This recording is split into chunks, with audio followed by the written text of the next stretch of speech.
Salutations et bienvenue dans cette nouvelle vidéo sur la chaîne Cliquez des Clics. Comme vous l'avez vu dans le titre, aujourd'hui on va parler carte mentale. La carte mentale est un type de synthèse qui s'est vachement démocratisé ces dernières années et j'en suis très contente parce que moi j'adore quand les synthèses, les schémas sont très visuels et permettent de comprendre ou de capter une partie de l'information ou en tout cas l'essentiel de l'information de manière quasi instantanée parce que justement les éléments sont bien structurés et ça se pratique et ça se développe tellement bien quand on a une pensée en arborescence qui permet en fait d'aller le plus loin possible, même on peut aller dans un niveau de détail qui est assez intéressant et assez important. Et aujourd'hui on va apprendre ensemble comment réaliser des cartes mentales avec Canva et avec un autre outil informatique qui est un logiciel qui s'appelle Xmind. Sans plus tarder, on plonge dans Canva. J'ai simplement ici créé une page blanche au format A4 paysage. Je trouve que c'est plus facile pour pouvoir hiérarchiser et après déplacer les informations pour pouvoir faire une carte mentale équilibrée. Et j'ai déjà simplement positionné mes marges pour pouvoir faire en sorte que quand j'imprime la feuille, il n'y ait pas de souci et que tout soit bien dans les clous, je vais dire ça comme ça. Alors pour commencer, l'étape numéro 1, ça va être d'abord de lister tous les éléments qu'on va mettre dans la carte mentale avec une hiérarchie très sommaire et on va recréer ensemble ici pour les deux cartes mentales exactement la même chose. Je vais vous montrer deux résultats différents. La même chose, une carte mentale à propos du conditionnel présent et de ses usages dans la langue française.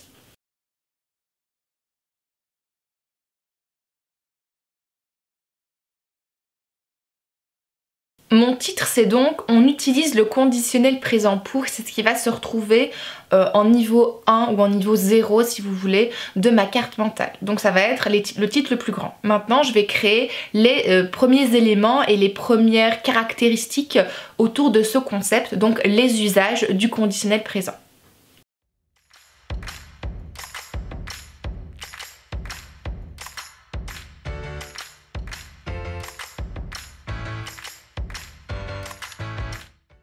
Maintenant que j'ai les usages que je vais positionner après autour de mon titre principal, j'ai encore envie d'aller un peu plus dans le détail et d'émettre des exemples, de montrer des exemples avec des verbes concrets qu'on va utiliser dans les différents usages.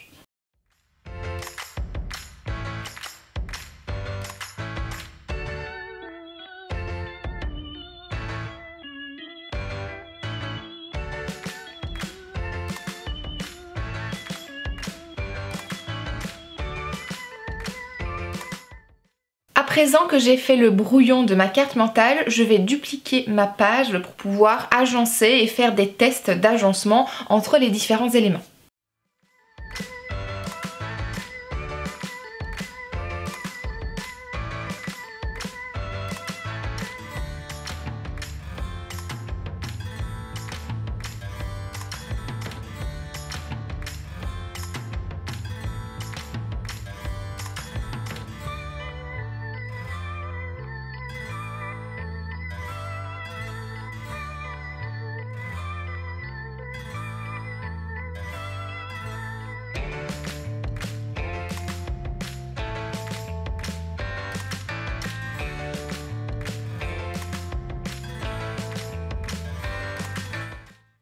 J'utilise bien les repères visuels pour pouvoir aligner les différents éléments entre eux.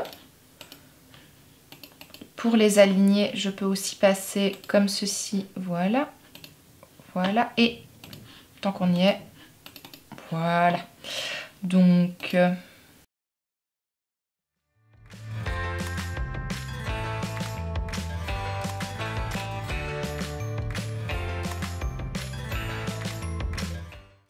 Maintenant qu'on a positionné nos différents éléments, ce qu'il va falloir faire, c'est rendre tout ça beaucoup plus visuel et faire en sorte qu'on puisse distinguer les différents éléments entre eux et la hiérarchie qui compose notre carte mentale. Alors pour ça j'utilise des couleurs, forcément vous allez vous en rendre compte, et pour pouvoir mettre en évidence, on va utiliser notamment dans les éléments des flèches et des arrière-plans. Donc pour l'arrière-plan du titre, je vais passer par, voilà, ici, l'encadrer avec les bords arrondis.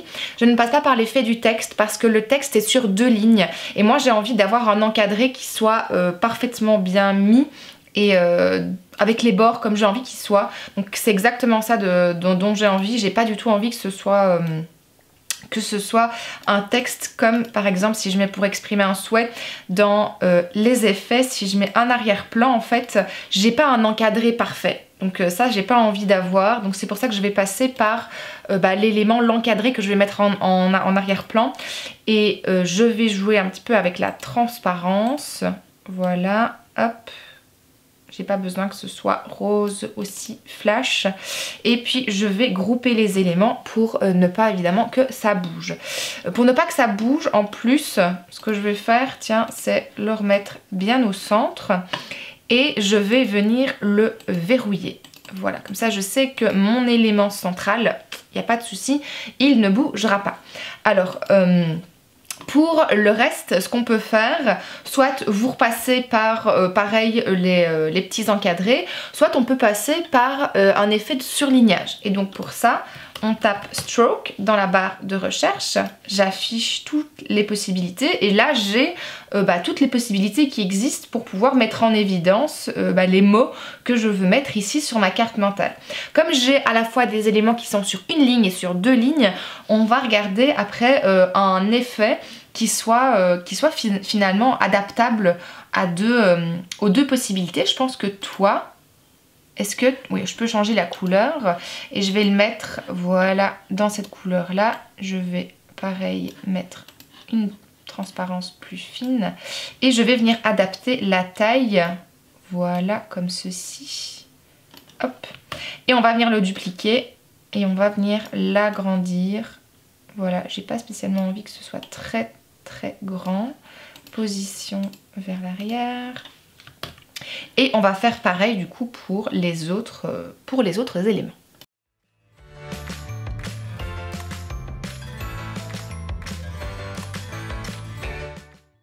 Pour plus de lisibilité, je pense que je vais changer un petit peu la manière dont la carte mentale est créée actuellement et je vais diminuer la taille des différents éléments.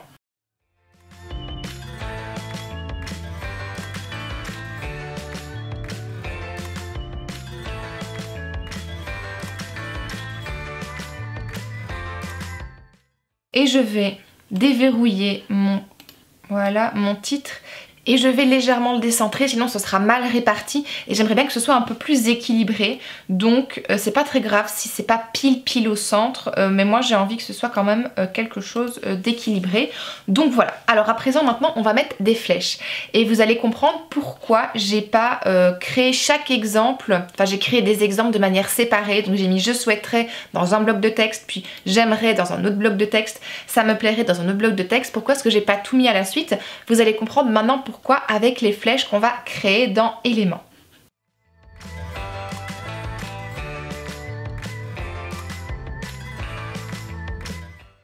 Pour les flèches, je vous conseille vraiment de zoomer et voilà, de le faire dans le détail, sinon ça va vraiment ressembler à n'importe quoi. Comme c'est en train de le faire là actuellement. Donc je voulais vraiment, voilà, que ce soit bien droit. Voilà, on va... Il a l'avantage en fait de s'ajuster automatiquement au centre des différentes cases, que ce soit à la verticale ou à l'horizontale, donc c'est très bien.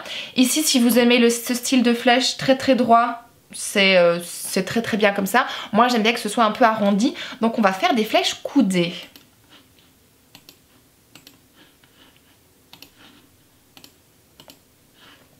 Voilà, je trouve que là, c'est un petit peu plus joli, c'est un peu plus esthétique.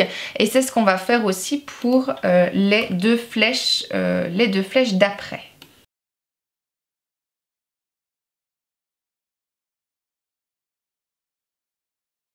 J'ai mes flèches principales, maintenant il faut que je fasse mes flèches secondaires. Et pour pouvoir faire mes flèches secondaires, je vais repartir des flèches principales et je vais en modifier le style. Donc je vais les mettre en pointillés et je vais en changer la couleur pour le mettre en mint, en couleur menthe.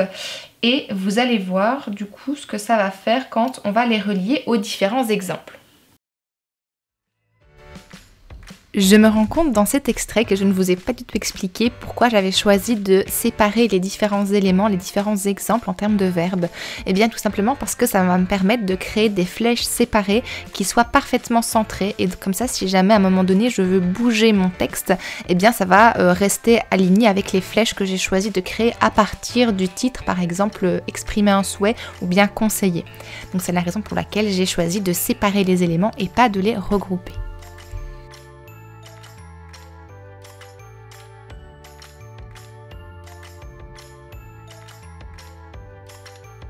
Et voilà, il nous reste uniquement une petite chose à faire si jamais ça vous intéresse, c'est éventuellement de mettre quelques petites décorations si vous voulez rajouter des petites choses. Si jamais c'est le cas, dans les modèles qui sont proposés pour les A4 au format paysage, vous avez différents encadrés. Donc je vais vous montrer là sur le côté, il y en a plein qui défilent. S'il n'y en a jamais quelques-uns qui vous intéressent et que vous voudriez en fait utiliser, voilà, si par exemple vous voulez mettre ce petit bord avec les feuilles, on va essayer de mettre ça et je vais l'ajouter en tant que nouvelle page parce que si je le remplace la page actuelle ça va pas être possible, ça va juste écraser ce qu'on a fait et on va perdre le travail qu'on est en train de faire. Donc je vais ajouter en tant que nouvelle page. Voilà, je vais dézoomer sinon on ne voit rien du tout.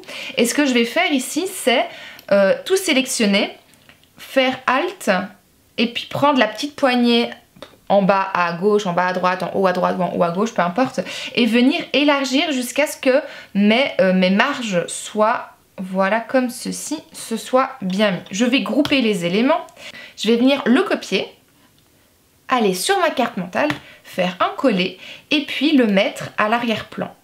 Et voilà, donc on a en fait ici, si vous avez envie, voilà, si c'est quelque chose de gênant, vous pouvez à nouveau modifier les petits éléments, faire en sorte qu'ils apparaissent uniquement dans les couleurs que vous voulez. Je peux tout à fait aussi changer, je peux tout modifier pour que tout soit dans les couleurs désirées. Voilà, voilà. Je vais même dégrouper les différents éléments.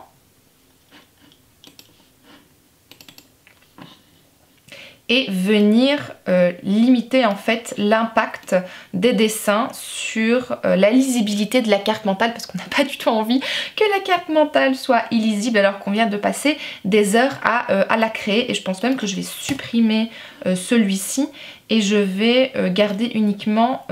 non, c'est pas faux, je vais peut-être garder ces deux-là. Et donc voilà. Et voilà à quoi ressemble la carte finale après quelques ajustements mineurs au niveau des couleurs, au niveau des dessins, vous voyez, au niveau des flèches aussi. J'ai légèrement retravaillé la flèche autour de conseiller parce que ça m'énervait que ce soit légèrement décalé. Donc voilà. Si jamais vous faites partie de la formation Mettre en page comme une prof, vous avez accès à ce modèle Canva dans les bonus de la formation à côté de cette vidéo. Donc je vous invite à aller voir en description. Et si jamais c'est pas encore le cas et que vous avez envie de gagner plein de temps dans la création de vos cours et d'apprendre à utiliser Canva et votre traitement de texte comme un ou une pro, je vous invite bien évidemment à nous rejoindre dans la formation. Toutes les informations seront en barre de description, en barre d'informations pour pouvoir avoir des informations sur comment se passe la formation en tant que telle. On va à présent passer au programme suivant qui s'appelle Xmind et qui va créer en fait une mise en page automatique qu'on va pouvoir réutiliser après directement dans nos cours. Je vous montre ça tout de suite. Quand on ouvre le programme Xmind, on tombe en fait sur automatiquement un nouveau modèle. Donc il va demander ici, il va falloir qu'on choisisse quel est le type de carte mentale qu'on veut créer. On peut créer par exemple des organigrammes de haut en bas. Si on n'a pas envie par exemple de créer l'organigramme, la carte mentale à partir d'un élément central et puis venir éclater les informations, on peut avoir le titre en haut et puis toutes les informations qui défilent vraiment de manière verticale sans souci. On peut faire une carte qui va être automatiquement équilibrée, ça c'est ma préférée parce que du coup ça permet de bien répartir les informations et esthétiquement je trouve que c'est plus joli. On peut choisir le sens de l'équilibrage des aiguilles d'une montre ou à l'inverse des aiguilles d'une montre. On peut faire un arbre droit comme vous voyez ici avec simplement les informations toujours du même côté, à droite ou à gauche. On peut faire un diagramme, on peut le mettre sous forme de tableau, on peut le mettre sous forme de poisson, d'arête de poisson. J'avoue, j'ai jamais fait ça, je trouve que c'est pas très lisible, mais pourquoi pas. Donc ici, pour faire une carte mentale similaire à ce qu'on a fait juste avant, je vais garder la carte équilibrée de haut en bas, parce que mon but ce serait après de l'imprimer sur une page A4 au format paysage. Donc je vais choisir ceci et je vais simplement choisir le modèle par défaut. On peut choisir différents types de modèles. Moi j'ai jamais pris le temps d'en créer des nouveaux, mais je prends le modèle par défaut qui donc est automatique dans la version gratuite que moi j'ai. Alors le sujet central, je vais faire comme tout à l'heure. On utilise le conditionnel présent pour... Voilà. Alors, une fois qu'on est là, on va devoir créer des sous-éléments. C'est très facile quand on clique sur le titre et qu'on appuie sur Entrée, il va nous mettre un sujet principal automatique. Et donc là, mon sujet principal, je vais mettre pour par exemple exprimer un souhait. C'est comme ça que je l'avais formulé? Oui, c'est ça. Une fois que je suis là, je refais Entrer sur le sujet principal et il me met un sujet principal numéro 2. Donc j'avais exprimé un souhait, émettre une hypothèse. On va avoir aussi conseiller.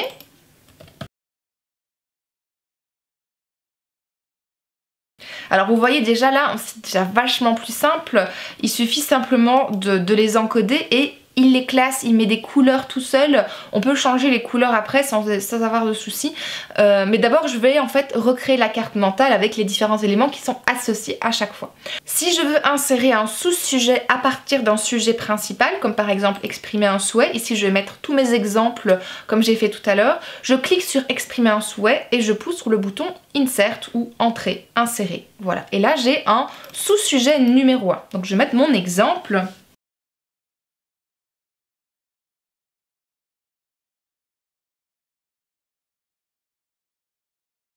Et je me rends compte qu'on pourrait aussi ajouter je voudrais, mais je ne l'ai pas mis dans l'autre, donc je ne vais pas le mettre ici non plus.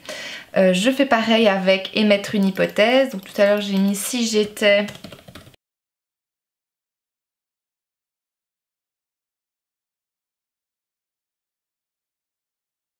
Alors là maintenant j'ai ma structure avec tous les éléments que je voulais indiquer.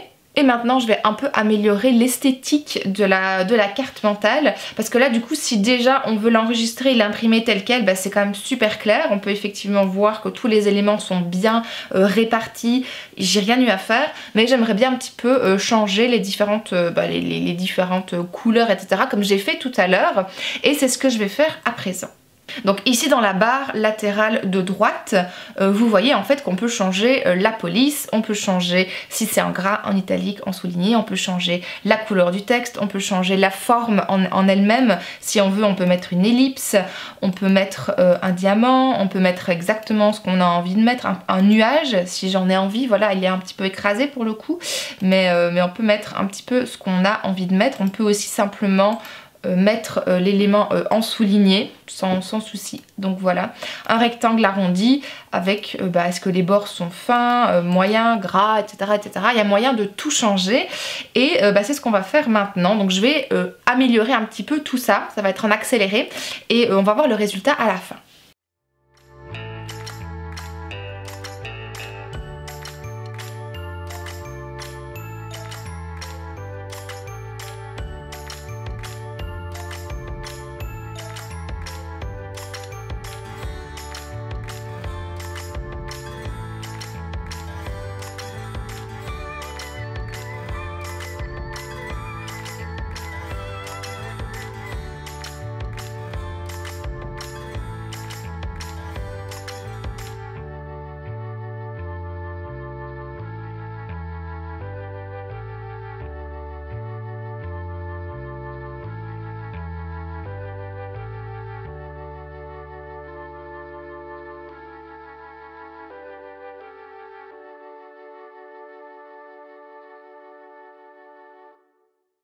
Une fois que j'ai terminé ma carte mentale, je peux un petit peu regarder et voir si ça me convient. Si par exemple j'ai décidé que finalement la version horizontale comme ceci ne me plaisait pas, je peux encore changer le diagramme en lui-même sans rien modifier de sa structure. Donc je clique simplement sur le titre principal, on utilise le conditionnel présent pour, et dans la structure ici, dans carte équilibrée, j'avais mis au départ de haut en bas, et en fait ce que je peux faire si j'ai envie de le faire, c'est par exemple, voilà, je peux changer et le mettre sous la forme qu'il me plaît. Donc en fait je n'ai rien à changer, c'est lui qui va venir équilibrer, qui va venir faire des propositions de carte mentale, et donc ça permet en fait de le faire en l'espace de 2-3 minutes, c'est extrêmement simple, et finalement je me demande si ce serait pas plus clair et plus utile et plus lisible surtout. Tiens, ah c'est pas mal ça, ça je trouve que c'est pas mal. Voilà, sous la forme d'un arbre, comme ceci. Moi, je trouve que c'est plutôt pas mal. Même au format horizontal, en fait, ça passe assez bien. Donc, si jamais vous avez besoin de faire des tests, l'avantage, c'est que par rapport à Canva, on n'a pas besoin de tout remodifier. Ce qui prend du temps dans Canva, c'est vraiment la mise en forme. Ici, la mise en forme est quasi automatique. On peut changer les couleurs après, on peut changer les polices, mais il n'y a rien qui change, et ça s'adapte en fait automatiquement. Donc, hop, si je fais... Oh là là, oui, non, ça c'est beaucoup trop long, par exemple. Donc, je peux pas mettre ça comme ceci. Ici, voilà, voilà.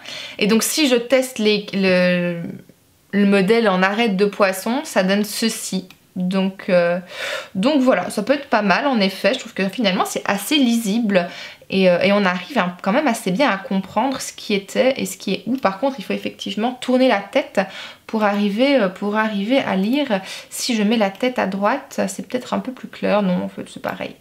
Donc, je sais pas trop ce que je vais choisir. Je vais un petit peu regarder. Non. Pour la suite de cette vidéo, je vais faire 2 essais. Donc pour ça, vous aurez les 2 exemples. Je vais d'abord essayer avec l'export sous forme d'un schéma équilibré dans le sens des aiguilles d'une montre, et je vais le faire sous la forme aussi d'un organigramme, ou plutôt d'un arbre. Comme ça, on va voir un petit peu à quoi ça ressemble et ce qu'on peut en faire ensuite.